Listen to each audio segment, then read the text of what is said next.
بسم اللہ الرحمن الرحیم۔ آج ہم صحیح بخاری کی حدیث نمبر 113 اور 114 پڑھیں گے۔ حضرت حمام بن منبع سے روایت ہے، انہوں نے کہا میں نے حضرت ابو ہریرہ رضی اللہ تعالی عنہ کو یہ فرماتے ہوئے سنا کہ نبی کریم کے صحابہ میں حضرت عبداللہ بن عمر کے علاوہ اور کوئی مجھ سے زیادہ حدیثیں بیان کرنے والا نہیں، کیونکہ وہ لکھا کرتے تھے اور میں لکھتا نہیں تھا۔ حدیث نمبر 114۔ حضرت عبداللہ بن عباس سے روایت ہے، انہوں نے فرمایا جب نبی کریم صلی اللہ علیہ وسلم بہت بیمار ہو گئے تو آپ نے فرمایا لکھنے کا سامان لاؤ تاکہ میں تمہارے لیے ایک تحریر لکھ دوں جس کے بعد تم گمراہ نہیں ہوگے۔ حضرت عمر رضی اللہ تعالیٰ عنہ نے کہا نبی کریم صلی اللہ علیہ وسلم پر بیماری کا غلبہ ہے اور ہمارے پاس اللہ کی کتاب موجود ہے، وہ ہمیں کافی ہے۔ لوگوں نے اختلاف شروع کر دیا، شور و غل مچ گیا۔ تب آپ صلی اللہ علیہ وسلم نے فرمایا میرے پاس سے اٹھ جاؤ، میرے پاس لڑائی جھگڑے کا کیا کام۔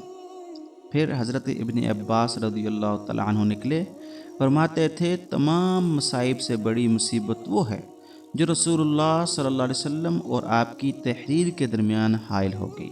زمانہ نبوی میں حدیث لکھنے کا آغاز ہو چکا تھا، یعنی احادیث کو محفوظ کرنے کا عمل شروع ہو گیا تھا۔ حضرت ابو ہریرہ رضی اللہ تعالیٰ عنہ نے ابتدا میں سمجھا کہ عبداللہ بن عمر نے ان سے زیادہ احادیث روایات کی ہیں، مگر تحقیق سے معلوم ہوا کہ حضرت ابو ہریرہ کی مرویات 5376 ہیں اور حضرت عبداللہ بن عمر کی مرویات تقریباً 700 احادیث ہیں۔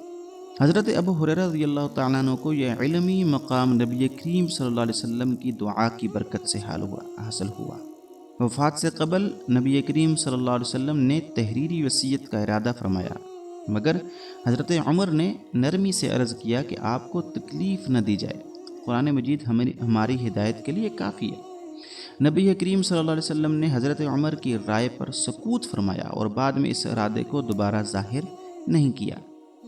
علامہ قسطلانی رحمہ اللہ کے مطابق حضرت عمر کی رائے ابن عباس سے زیادہ فہم و بصیرت پر مبنی تھی۔